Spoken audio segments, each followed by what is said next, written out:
আপনি যদি অনেক ব্যস্ত থাকেন তাহলে পাশের দোকান থেকে নিতে পারেন, আমি নামাজে গেলাম। হাজি সাহেব মারাইছে, ওনার জামাতেই নামাজ পড়তে হইব। এ ভাই, আপনি আমার দোকানে আসেন, আমার দোকানে ভালো মাংস আছে। বুঝলাম না ভাই, এ কেমন দোকানদার কাস্টমার রেখে নামাজ পড়তে যায়?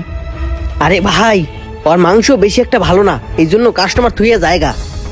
আপনি আমার দোকান থেকে মাংস নেন, আমার দোকানে মাংস ভালো। আপনার কয় কেজি লাগবে বলেন, আমি দিচ্ছি। আচ্ছা ঠিক আছে ভাই, তুমি আমাকে তাড়াতাড়ি করে 2 কেজি মাংস দাও।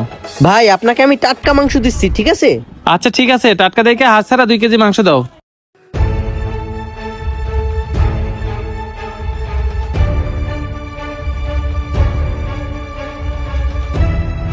ভাই, আমি আপনাকে ভালো গোস্ত দিছি, আবার যদি গোস্ত লাগে আমার কাছে আয়েন, আমি আপনাকে ভালো গোস্ত দিব।